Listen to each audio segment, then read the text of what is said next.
Live from Chicago, this is Fox 32 News at noon. Next at noon, the Cubs are getting a powerful new member on the roster. Tina is joining us live in just a few moments with details. People are getting ready for the upcoming Bears game with some new merch, and Jake's going to give us a closer look at everything that's rolling out. And taking a live look outside, another cold day. And what can you expect when it comes to the weather? We're going to have an update for you. Good afternoon, everyone. Thanks for joining us today. I'm Sylvia Perez. And I'm Natalie Bumpke. And we begin with breaking news. Right now, police are investigating a fatal school bus crash along with another vehicle. This is video from the scene. This is in Manhattan, a little town located in northeastern Illinois. Police say they responded to the crash near the intersection on Manhattan-Monee Road and Kankakee Road. You can see it was a pretty rural area. This was around 8:25 this morning. Again, a school bus and another vehicle. The school bus was traveling with 10 children and one driver at the time. All of the children were taken to the hospital. They are okay, but one person in the other vehicle has died. State police are investigating the exact cause of the crash. Stay with Fox 32 for the latest details on this story. Let's switch gears right now and take a live look outside. Looking pretty and sunny, but it is definitely cold out there. How cold is it, Caitlin? The teens. The teens. Pretty cold. Temperatures reaching into the 20s. Yes, it is going to be cold but beautiful today. We do still have some lingering snow as we round the lake. I'm talking about Berrien County, portions of LaPorte County still with that snow showing up. But for the rest of us, it's actually quite lovely looking at this lunchtime hour. Right now, 19 at O'Hare, 20 at the lakefront and Midway, but it's 18 in DeKalb, 21 in Valpo, 19 in Kankakee. Wind chill, the feel like temperature down to the single digits. It feels like 8 at O'Hare, 11 at the lakefront, 10 at Midway, and 12 in Gary. So dress for the chill today, but also don't forget your sunglasses. Temperatures staying in the 20s as our high. It is going to be a chilly one start to finish. We have more snow on the way, though. Moving in this evening, and then tonight into early tomorrow, we could see a few inches of accumulation. 3-day forecast, temperatures improving tomorrow back to the 30s. Then we drop back down to about 20 on Saturday and on Sunday for the Bears game with some scattered snow around. I'll time out this next round of snow coming up. Thank you, Caitlin. And speaking of winter weather, Roseanne Tejas was in Michigan City to see the snowfall expected there, and it certainly tied up the morning commute.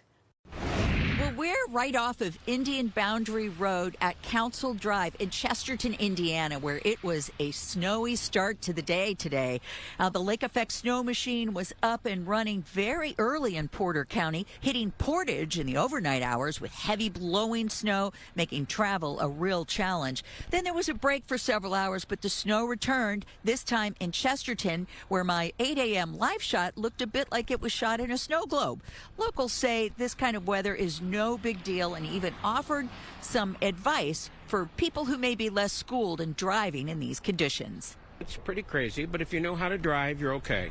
The people that don't know how to drive, and I recommend anybody that's going to do this, when there's no one around, touch on your brakes and see what the road's doing for you. Because you never know when you've got ice and you'll slide right off. The other day, I think there were 10 cars from here to Michigan City, and that's where I work, by the way. Not really bad. Yesterday was windy.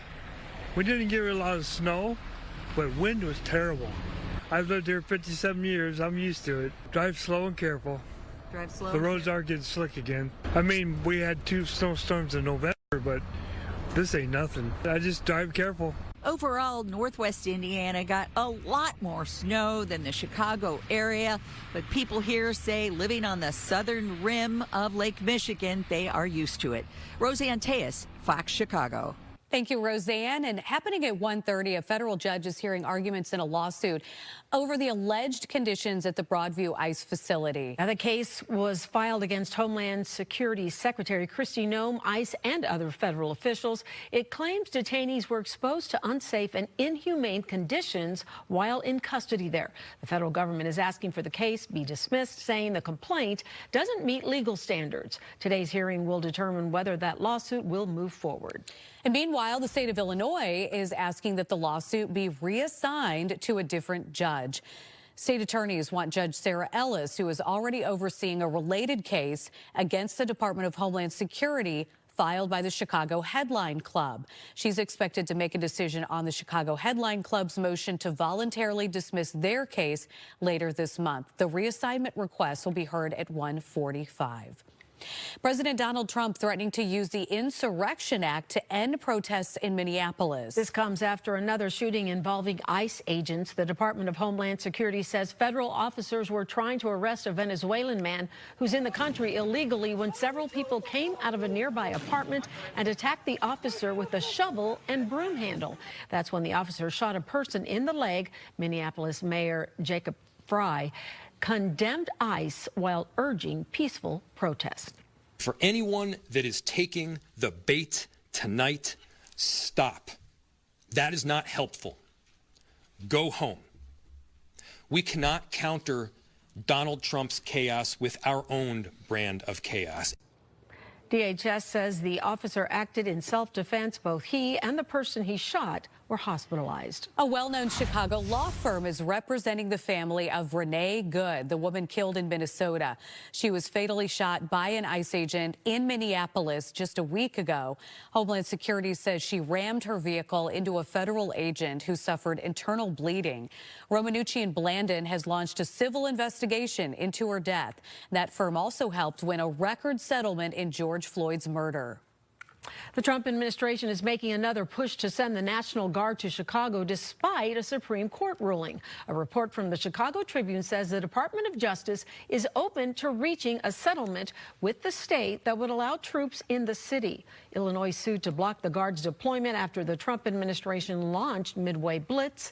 The Supreme Court denied Trump's request to deploy troops while that case plays out. The Illinois Federation of Teachers and Chicago Teachers Union holding a dual press conference this afternoon.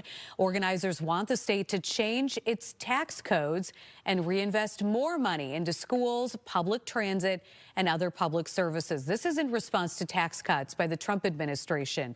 They say the cuts benefit the wealthiest Americans while reducing funding for programs like Medicaid or SNAP. And this all comes as Chicago Public Schools approved a property tax increase on Chicago residents just a few weeks ago to funnel more money into the school system.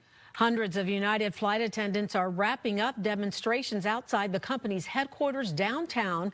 It comes after more than 4 years of contract negotiations. Union leaders say talks have stalled despite record profits and stock buybacks by the airline. Flight attendants say they're still among the lowest paid compared to United's main competitors, and they're asking for a contract that improves pay, benefits, and working conditions. Well, the Cubs are getting an exciting new addition to the team. The talented Alex Bregman is now a third baseman. Tina is live in Wrigleyville with more. Hi, Tina. Hey guys, well the Cubs went out and swung big, and they did it during the Packers and Bears game in the wild card round. Cubs officially announcing Alex Bregman just moments ago. 5 years, $175 million deal. Listen, every team wants a player like Alex Bregman. He was one of the top free agents this offseason. One, he brings a championship pedigree, a 3-time All-Star, 2-time World Series champ, a Gold Glove winner. He's played in the postseason 9 straight years. And when you look at this move for this Cubs front office, this was a bold and notable move, because this Cubs front office has often been criticized for just sitting on the sidelines, but Bregman's contract is now the 3rd largest in Cubs history behind Jason Hayward and Dansby Swanson. Jed Hoyer said they wanted to get him last offseason. It didn't work out, but they've always been high on him. And now with Kyle Tucker most likely not coming back, this gives them some financial stability and, of course, a chance to once again add a proven bat. I'm a winning baseball player and focused on winning, and in talking with Jed and Carter throughout this process, I know that the Cubs organization is focused on winning, and I'm looking forward to doing that and winning a championship here. This is a player that I've coveted for a long time, that our department has coveted for a long time. 9.5 years of great production, elite strike zone control. He's got elite, swing decisions. You have to feel great about the person, about the human that you're investing in, and I couldn't feel better about that with Alex. They're willing to do what it takes to win at this level, and I'm really looking forward to it, ready to get to work. Okay, so Jed Hoyer said going into the offseason, the focus was adding starting pitching and, of course, an impact bat. What a winter it's been so far for the Cubs, adding Edward Cabrera last week and now Alex Bregman. Bregman, by the way, will be wearing number 3 because he said he wants to win a 3rd championship. By the way, he is already enjoying the city of Chicago. We saw him at a Hawks game, at a Bulls game. He says he knows Chicago loves sports and they also love winning. He wants to bring that mentality here to Chicago for the Cubs. And by the way, yes, he will be at the Bears and Rams game on Sunday. And he is more than excited for that. Guys, back to you in studio. Very fun. Thanks so much, Tina. Great news. More to come here on Fox 32 News at noon. More debates have sparked over funding for the Department of Homeland Security. We'll tell you about what has changed after the fatal shooting of a woman in Minnesota. And the NASA SpaceX Crew 11 back home after a medical emergency forced their return. We've got a live report with more details from San Diego.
The debate over funding for the Department of Homeland Security has been affected by last week's fatal shooting of a woman in Minneapolis. Rebecca Castor has more. The only good agent is a dead one. That's the message from some anti-ICE protesters in Minneapolis who've taken to the streets nearly every night since the fatal shooting of Renee Good. They want ICE out of their city, but instead the Department of Homeland Security is surging resources there to protect agents as they continue their immigration crackdown. They know they're releasing murderers and rapists and drug traffickers on the streets of Minneapolis. We're out there making sure they don't harm American citizens, and we're getting attacked while we do it. President Trump is also standing behind ICE, warning on social media if the corrupt politicians of Minnesota don't obey the law and stop the professional agitators and insurrectionists from attacking the patriots of ICE, I will institute the Insurrection Act. And that certainly is within the president's constitutional authority to use that if he thinks he needs to keep people safe. On Capitol Hill, Democratic lawmakers are using every tool at their disposal to reform ICE or get rid of it entirely. ICE is totally out of control, and this week I intend to introduce a bill to abolish ICE. They're also threatening to withhold DHS funding and want Secretary Kristi Noem gone. She needs to be held accountable for her actions. This is why I introduced 3 articles of impeachment against Secretary Noem. These are folks, good folks, who are just simply enforcing federal immigration law. In the meantime, a federal judge in Minneapolis is allowing the ICE raids to continue for now. In Washington, Rebecca Castor, Fox News. Let's take a live look outside as we see the exhaust fumes coming out of a building, which is a little deceiving. Let's see what another picture might look like, because maybe we're getting a little sunshine. Oh, here we go as we clear. That's actually quite pretty, isn't it? Yeah. It's cold out there. That's why those exhaust fumes are going, right? I'm with you, Sylvia. Yeah. Let's get one of these views where it is blue as blue can be. It is stunning outside. Stunning looking, okay? You gotta wear your sunglasses, but also make sure you layer up because it's chilly. Temperatures are ranging in the teens and 20s. It's 20 degrees at the lakefront right now, 19 at O'Hare, 22 in Morris, 20 in Kankakee. So dress warm this early afternoon. Let me get out of your way here. All right, so here's the deal. We had some lake effect snow in northwest Indiana earlier this morning. We still have a little bit of lake effect snow possible, especially in LaPorte and Berrien County, but luckily, Lake, Porter County, you are finally drying out. Now, the chance for snow is back this evening and tonight, so we get a small break before the chance for snow returns. But let's time it out for you. So the rest of the day in the 20s. We're seeing a range here at 3:45, temperatures hovering in the mid to upper 20s for most. Then the snow arrives. This is 7 o'clock, starting to see that snow creep in. We are going to have that potential for snow even into your early part of Friday. Friday, 6 a.m. If you're driving at this time, know that you may see some delays. We're going to have around 1 to 3 inches of snowfall accumulation through tonight into tomorrow. And then tomorrow afternoon, temperatures are better. We're around 35 degrees by lunchtime, so highs back to the upper 30s for your Friday.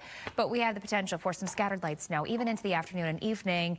And then this weekend, the snow chance is still there. Light sporadic snow. But the bigger story for this weekend, the cold. Temperatures hovering around 20 both on Saturday and for the Bears game on Sunday, a high of about 20 degrees. We'll talk about that Bears forecast in detail and your 7-day outlook ahead. All right. Thank you, Caitlin. A lot of families spend money to help their children involved in sports, but those costs increase when they're on club teams. In just a few minutes, we're going to take a closer look at the industry and why it's making double than the NFL. That is crazy. Wow. And also, a new study shows hearing aids might be able to lower your risk of dementia. We'll tell you about the trends that researchers found.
Welcome back. It's 12:19. There is new research that suggests that hearing aids could help seniors avoid dementia. Researchers tracked nearly 2,800 people with an average age of 75 who had moderate hearing loss. Those people had also never used a hearing aid and did not have dementia. Results showed those who were prescribed hearing aids had a 5% risk of dementia compared to 8% for those without hearing aids. Those using hearing aids also had a 15% lower risk of mild cognitive impairment. The FDA says at least 45 people are sick with salmonella, and it's been linked to a recalled diet supplement. Cases have been reported in 21 states. It comes after Superfoods Incorporated recalled its original and wild berry flavored powder supplements. The recalled products have expiration dates of August 2026 to January 2028. They were sold across the country. Whole milk is apparently making a comeback to some school cafeterias this fall. President Trump has signed a bipartisan bill allowing those participating in the school lunch program to serve whole and 2% milk once again. The shift to low-fat and skim milk was implemented in 2012 during the Obama administration as an effort to keep children from consuming saturated fats. This also comes after the USDA launched a new food pyramid encouraging you to eat full-fat dairy products. Well, the youth sports industry in America generates about $40 billion a year, and that's nearly double what the NFL made in 2024. Families have to pay for their kids to participate, and those costs can be even higher for individual households if their children is involved in club sports. Yeah, Anna Eliopoulos has more on the state of youth club sports in America. Some 60 million kids across the U.S. get a kick out of playing youth sports, and roughly half of those participate in club sports, a more elite level of play. Club sports is so much more than competition. There's also a lot about belonging, development, and communities. We see families that are investing more time, more energy, more resources than really ever before. As the number of kids joining increases each year, the recently released Club Sports Index shows much of that coming down to the positive impact that translates on and off the field. Parents said that their kids are building confidence, athletes are reporting stronger mental health and discipline, and coaches see some real gains in teamwork and character. The study also examined the real commitment for both parents and players. Club-level sports require a significant amount of time and money. You're going to be practicing at least twice a week. You're going to have games every weekend. Even in the off-season, you might be expected to train or have some sort of skill development. Sports coupled with school and social activities can also lead to burnout. Athletes and parents said that burnout happens at least twice a year, and it's often tied to pressures, just generally, whether it's, game pressure or week-to-week pressure, as well as just overscheduling. I played volleyball for almost 7 years. A club athlete in Georgia, Marisol, understands both the pros and pressures of playing.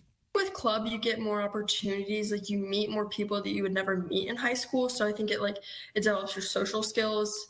Club coaches can also be harder, so you have to learn to take criticism on a daily basis. Her mom, Julie, says both the time and money commitment can be tremendous. During club season, anywhere from $500 to $1,000 a month just for the club fees. And then on top of that, any travel for a weekend-long tournament easily can get over $10,000. But she adds what they get out of it far exceeds the cost of play. It's also the friends that she's made, the exercise that she is getting, the discipline that she's getting through the weekly practices that I always feel the money was worth it. Anna Eliopoulos, Fox News. Well, in just a few minutes, we're going to take a live look at where things stand when it comes to the stock markets. We're also going to get a breakdown of some of the latest headlines in business with CJ Papa. Europe is pushing back on President Trump as he ramps up his efforts to get Greenland. I'm Lucas Tomlinson in Washington. I'll have the details coming up.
Welcome back. The four-person NASA SpaceX Crew 11 is back on Earth after a medical issue disrupted plans for a spacewalk outside the International Space Station. Sarah Allegre is joining us now from San Diego with the latest on this story. Hi, Sarah. Hi there, Sylvia and Natalie. So this is what's going on today. We just had that splashdown safely here off the San Diego coastline, albeit very dark and early this morning, just around 1 a.m. local time. But this essentially was a historical day in the making. I mean, if you're looking at the International Space Station's 25-year history, this was the first medical evacuation of its kind. But now the focus shifts to Earth, essentially getting the astronaut in need. Still waiting to hear who that is and what's going on, but the proper medical care. Spaceflight will always carry some degree of uncertainty. That is the nature of exploration. Fundamentally, it's why we're in space, to learn. It's why NASA prepares for the unexpected, so we are ready to respond decisively and safely. The successful return of Crew 11 is a direct result of that preparation. So Crew 11 are made up of NASA astronauts Mike Fink and Zena Cardman, along with Japanese astronaut Kimiya Yue and Russian cosmonaut Oleg Platonov. NASA says this is not an emergency evacuation. The astronaut is stable, the one in question. And as you see a lot of the crew exiting the Dragon capsule, everyone seems to be in good spirits. But again, NASA's not sharing who the astronaut is for privacy reasons. The signs to cut that mission short, that all came last week after NASA canceled the first spacewalk of 2026. NASA says this was a precaution, and the best way to get a full checkup is right here on the ground. We should have had a medical evacuation approximately every 3 years in that 25-year history, and we've not had one to date. And even in this case, we're erring on the side of caution.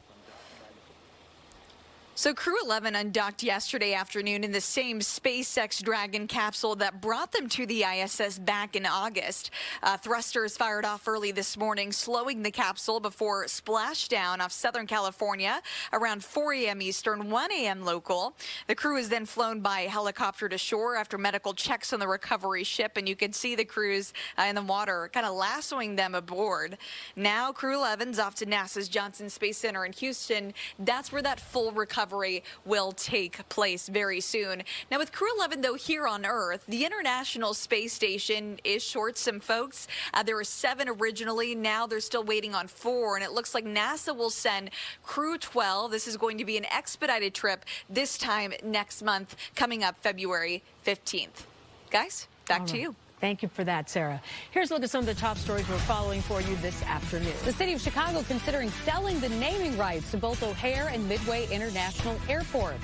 The Chicago Aviation Department is inviting firms, agencies, and experts to share ideas for sponsorship opportunities at both airports. This would be for things like EV charging stations and parking lots. The request for information is not a request for proposals. No contract's going to be offered here. It's to discuss the feasibility of the project and look into potential value. The deadline, February 17th. The U.S. State Department is suspending immigrant visa processing for 75 countries. The list includes Somalia, Russia, Iran, Brazil, and Thailand. The freeze applies to visas for employment and for people trying to join family in the U.S. It does not apply to student and tourist visas. The changes start January 21st. U.S. Supreme Court reviving a lawsuit over an Illinois mail-in voting law. In 2022, downstate Republican Representative Mike Bost challenged Illinois law, arguing the rule cost him campaign money.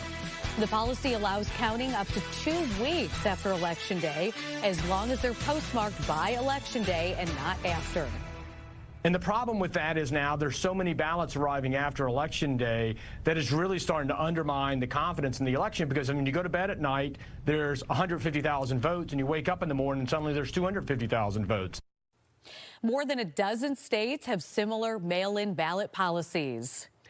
XAI is limiting its chatbot, I should say, ability to create sexualized deepfake images on X. Elon Musk's AI software Grok has come under fire for allowing users to take real photos of people, including children, and edit them into revealing clothing. Grok is already the subject of multiple investigations, including in Malaysia and Indonesia. The UK and EU. California launched its own investigation on Wednesday. Let's take a live look outside again now. That's a gorgeous shot as you head out the door or head outside for lunch. Make sure you bundle up. It's pretty out there, but it's one of those looks can be deceiving days. Absolutely. It is blue as blue can be. I said earlier, it's so true. It's bright, stunning, but very chilly. Behind me, satellite radar shows that we still have some blue coming down in portions of LaPorte and Berrien County. So for Chicagoland, we're dry. For now, we have more snow on the way later this evening into tonight and even tomorrow. So rounds of snow expected, not only tonight and tomorrow, but even this weekend we have the potential for some snow around. Bitter cold weekend ahead.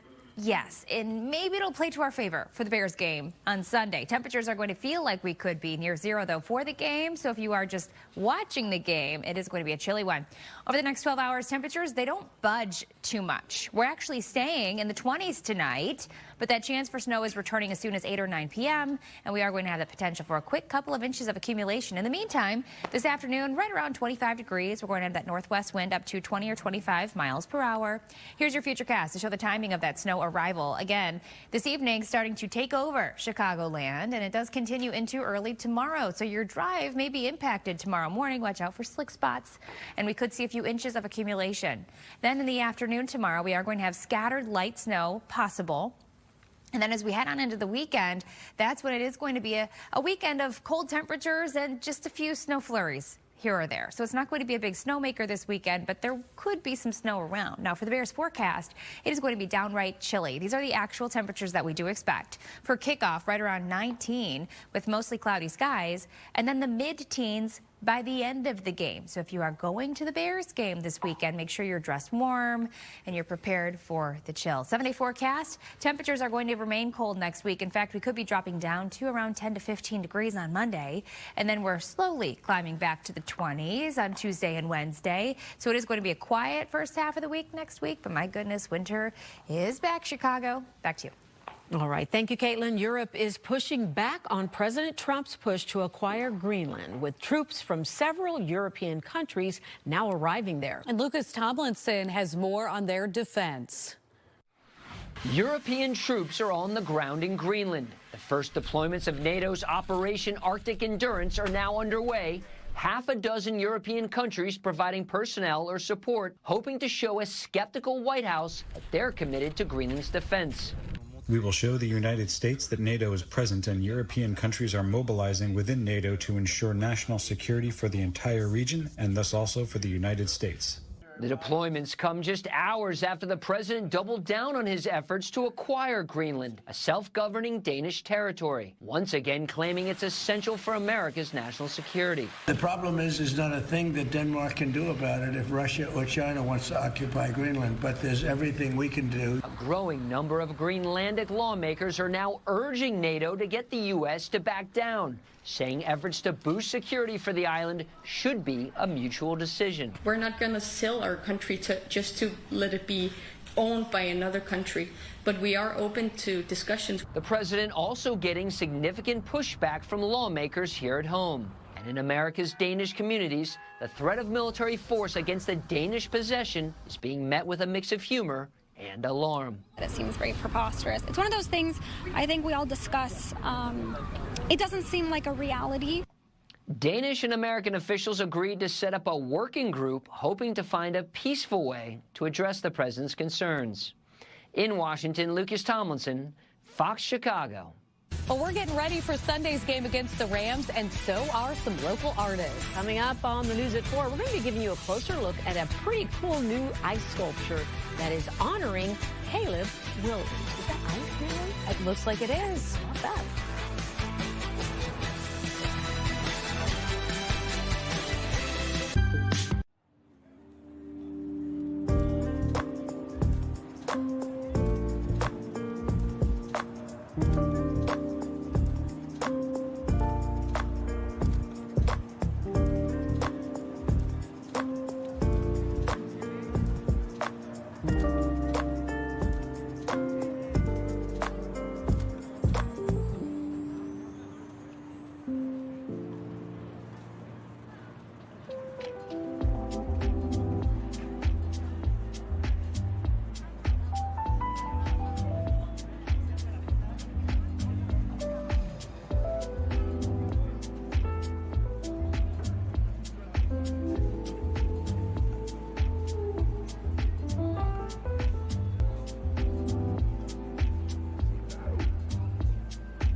Taking a live look at the New York Stock Exchange right now, the Dow Jones trading up at 425 points. And now it's time to look at your business headlines with CJ Papa.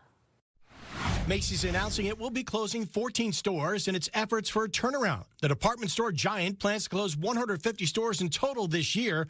CEO Tony Spring saying the company will continue to review its portfolio. A mixed start to the fourth quarter bank earnings season. Results from Wells Fargo, Bank of America, and Citigroup show steady performance, but little signs of accelerated growth. The big gorilla in the room, if you will, is the cap on credit card rates. And that put a shiver through the market. That was a big chance for people to take profits. Bitcoin surging toward $100,000 for the first time in 2 months. The cryptocurrency is up more than 6% over the last week after stalling for months. Officials say cooling inflation and possible future interest rate cuts are driving factors behind the latest surge. And is 2026 the new 2016? A new trend has social media users posting images from 10 years ago. TikTok searches for 2016 are up 452% in just the last week. Back in 2016, the Taylor Swift-Kanye West feud reignited with Kanye's release of the song Famous. Beyoncé released her album Lemonade. The Pokemon Go craze started, and President Trump won the election against Hillary Clinton. That's business. CJ Papa, Fox Chicago. All right, the holiday's over, but we're still about to give you a taste of one of Puerto Rico's most delicious holiday traditions. We're also learning about an upcoming competition featuring some of the city's top mixologists and restaurants. From his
Hi, everybody. Anita Blanton here in Studio 32. Let me tell you a little bit about what's coming up right after the news at noon at 1 o'clock online for Chicago Live today. Okay, so in just the last hour, we've been putting a lot of this together. And in our 3 o'clock hour, what we know now is that we're going to be talking a lot about the developing situation in Minneapolis from a couple of different angles. We have the local attorney leading the team representing Renee Good's family. Of course, she is the woman who was fatally shot by federal agents last week. And one of our network reporters will be zooming in to give us an update on how things stand in the city today after what was a rough night following a second shooting by agents there yesterday evening. In our 2 o'clock hour, we're going to be talking about Chicago exploring the possibility of selling sponsorships and naming rights for various facilities at O'Hare and Midway airports. How many people, too, this is another biggie, have had major issues with their cell service in the last 24 hours? Verizon says that all service should be restored following a major outage that happened. I'm going to be chatting with an expert from Tech Radar about that. And here's one phrase that we've been hearing more than even good, better, best over the last few weeks as the Bears have been doing so well.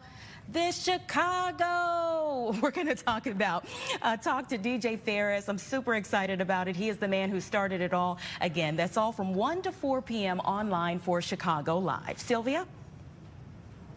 Thank you for that, Anita. Not everyone knows about one of the best drinks you can have during the winter months, and that is Coquito. Bacardi is hosting a competition with Tales of the Cocktail called Chicago's Coquito Final Showdown. I am so excited to be one of the judges, my first time doing it this year, and joining us to tell us more about this is Pito Rodriguez, Bacardi Premium Run Portfolio Ambassador, and Breezy Flood. He's a bartender and spirits dealer and last year's champion, right? Yeah. Congratulations. Welcome, gentlemen. Great to have both of you here. This is the third year. Tell everybody about this event. It's my biggest event for Bacardi of the year, and with its significance culturally as well, and for Bacardi in Puerto Rico. Basically, we have bars participate, and the Chicago community has been huge in its support. Well, they all make a rendition of Coquito. Okay. Their version. In Puerto Rico, it is common to kind of flavor your Coquito. Usually, you'll see it with pistachio, almonds, coffee, Nutella. And so they're kind of taking that concept, and bars around the city. This year we had 45 of our bars participate. You had to taste test 45. How'd that go for you? I mean, I'm a veteran, so I've been doing it for 3 years now, tasting this many Coquitos. So we have the method down. I love it. Okay, and they've narrowed it down to 10. So you won last year, okay? Tell me, because I always love this, because everybody that makes Coquito, like Puerto Rican families, we all have our recipes and we like to change them, but there's always one ingredient that we don't share because we don't want anybody's to be as good as ours. Am I right about this, Breezy? You are correct. You are correct. So tell me, what made yours so special? Well, I did mine all non-dairy, so I used all coconut products because I like to have a lot of it. Oh, okay. So yeah, it was all like coconut condensed milk, evaporated coconut milk, actual coconut milk, and then I did a coconut dulce de leche foam. Wow. Yeah. And it turned out great. Were you how many times did you have to make it to perfect the one that won? A lot. Yeah, right? Yeah. Because I think that's something is over the years, there's the traditional one, which I think kind of started it on. Over the years, it's really developed and people are really getting creative with this. Tell everybody the significance of Coquito to a Puerto Rican background heritage. I mean, for us, it is one of the big things that signify Christmas. I mean, soon as Halloween hits, Coquito's flowing. November 1st is the start of Christmas for us in Puerto Rico. We are doing our final event January 19th because the 18th this year is the end of Christmas officially in Puerto Rico, so I always piggyback off of that. And we do the Coquito. In this case, you can do different versions with a light rum like Bacardi Superior, but ours, this competition, we're specifically focusing on Bacardi Ocho because the 8 years that it's been aged in the barrel add all of these baking spice notes and like oaky notes that go very well with the Coquito. They add layers to your Coquito. That's actually some of the secrets some Puerto Ricans have with their Coquito. Are they using a dry white rum? Are they using a darker, older rum? Or are they combining them? Are they combining? You're doing blends. Are you doing that? I was not doing a blend. I was doing just the Ocho. You were doing just the Ocho, okay. And, you know, this is really fun. And if you want to take part, you have to go through a sign-up process, but tickets are available. Tell everybody how that works. Yes, I handle an RSVP link where basically once you're RSVP'd and if you're approved, we are focusing, making sure that our bar community and our bar regulars for the bars, the final 10 that are being showcased and highlighted Monday, that their friends and regulars get priority, but everyone comes in. You get to sample the 10 Coquitos, the 10 finalists that were chosen by judges who went in as like secret shoppers. Oh. So the bars didn't know who the judges were. Okay, we love this. Yeah, the judges get the same Coquito any guest would have gone to the bar to order. Okay. And the judges on a point system choose the top 10 points, make it to this final, and it's the final celebration, culmination of the whole Coquito competition. Okay. And we get to highlight a judge's winner. Yes, I'm so excited about And a People's Choice this. winner. Oh, a judges and a People's Choice. I love it. So 10 finalists, some coming back from years past, am I right? We have 3 that participated last year out of the 10. So they might have a little bit of a of a jump start because they understand the process. Breezy was in the first 2 years. Okay. And last year, obviously, he learned from year one and was able to. What did you learn from year one to get that second year win? I don't really reveal too many secrets. I know. You and I are going to talk after the show, but obviously you had a little taste test of the other ones, and did it give you some ideas? Yeah, I made mine a little lighter from the previous year, and went, full non-dairy. Ooh, I can't wait to try yours. I have to say, this is going to be so much fun. I'm so excited to try this and honored that you asked me to do this. Donna's mine. Yeah, well, it's going to be a good time, and I have to reveal that I have been doing dry January. So this will be my first time having alcohol. It's a special event. It's okay. I had said yes to you before I committed to dry January. So I surrender to the Coquito competition, January 19th. Again, if you want to, you have to go online to sign up. What's the website or reach? It's a Partiful website. There's a direct link. Partiful. So, Okay, very good.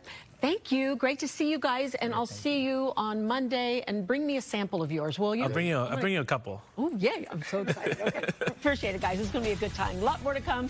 Just ahead, Jake is taking a closer look at some of the Bears merchandise that is now flying off the shelves.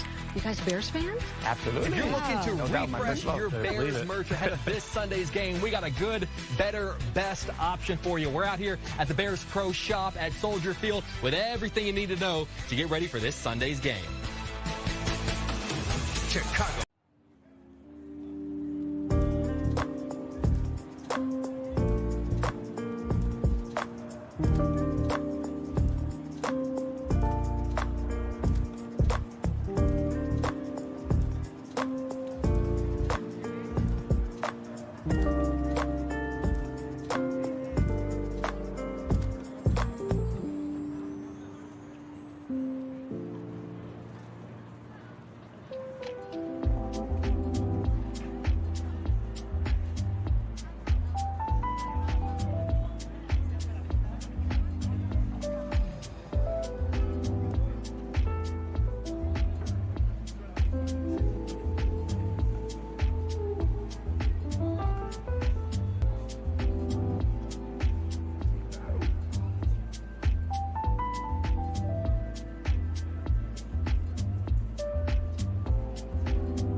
Music lovers will be paying more for their favorite tunes. Spotify says it's going to raise the price of its monthly premium subscription service by $1 to $12.99 in the U.S. and some other markets. The pricing takes effect in February. Subscribers will receive an email about the adjustments. The most acclaimed TV show of 2025 is coming back. The British drama Adolescence won a ton of awards, including several Golden Globes. On Sunday night after the awards show, the co-creator confirmed season 2 is in the works. The Netflix show was originally planned as a limited series. It follows a young boy charged with murder. Still not clear what season 2 would focus on or if any characters would return. But the creator says it would likely be several years away. And some controversy in the Stranger Things world when One Last Adventure, the making of Stranger Things 5, premiered on Monday. Many longtime fans of the show claim they saw the ChatGPT icon open on a computer. Director Martina Radwan is now coming to the Duffer Brothers' defense, denying the speculation. She says it may have been used for research, but it's impossible to use AI as a tool to write such a complex series with so many characters and storylines. Okay. Bears merch flying off the shelves as they advance in the postseason. Oh, so exciting. And Jake got to see how some local businesses have been keeping busy.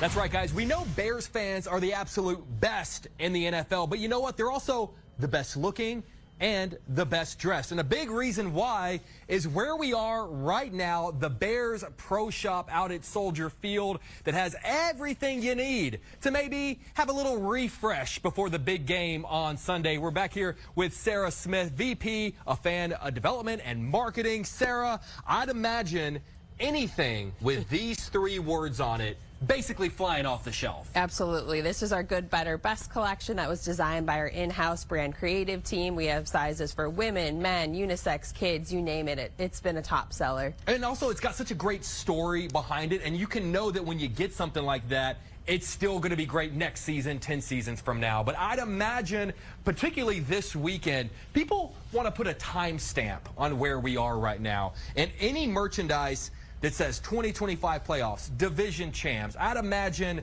that's what people are really coming after, right? Exactly. It's been such a memorable season that this collection, fans really want to commemorate it. And so this has been flying off the shelves as well. These, I mean, look at that. I mean, that's about as perfect as it gets. It's great to see it. I got to ask, though, you know, there's so many things out here, and everyone knows that, you know, obviously there are a lot of male Bears fans, but there are a lot of passionate female Bears fans, and you guys have a lot of merch that's going to make sure that they're the best dressed, best looking fans in all of football. Absolutely. So we really want to make sure that we're taking care of all of our fans. So for some of the female styles, we really lean into unisex, but also options like this where it's tone on tone. So maybe you want to sport the Bears, but you don't necessarily want a huge colorful logo. There's a lot to be had for everybody out here. I know we have some expecting moms at Fox 32, so we're going to do a little bit of present shopping, maybe to have some stuff ready to go for a little bit later in the year. When can people come out to the shop, and where is it exactly? Exactly. So we have 3 pro shops here at Soldier Field. This one that we're in is close to gate 45, and this is open 7 days a week. So even if you aren't coming to the game, you can still swing by and get some merch. And, you know, people don't necessarily maybe think of this next item as a must-have, but going into the game on Sunday, I'd imagine a blanket might be a very coveted item going into that game. Absolutely. The blankets have been a top seller for us this season. And you can get them and bring them in? You absolutely. Get them and bring them in. All right, guys, we are out here at Soldier Field. It is the Bears Pro Shop. I'm going to do some shopping on my own. Sarah, we appreciate you. Let's see. I think we've got my size ready to go. And on that note, I'm going to do a little bit more shopping as we toss it back to you guys in the studio. I think he does wear those sizes. I mean, I don't know anyone who pours themselves into a T-shirt like Jake Hamill said. That's right. You heard it here. Okay, well, we have one last check of your forecast coming up.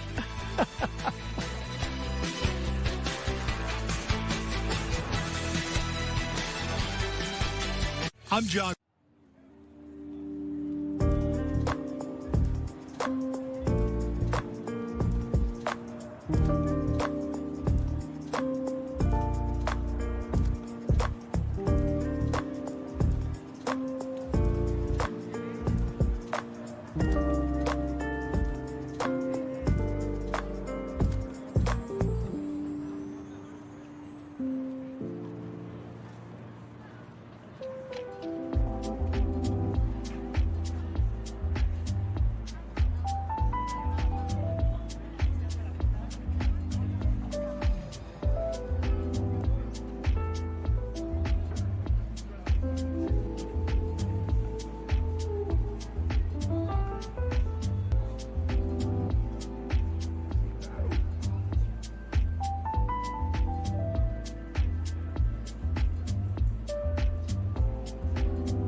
2 celebrities made a top secret stop at the Art Institute of Chicago this week. The museum posted a photo on its Instagram of Ariana Grande and Jonathan Bailey in front of the George Seurat painting, A Sunday on Le Grand Jatte.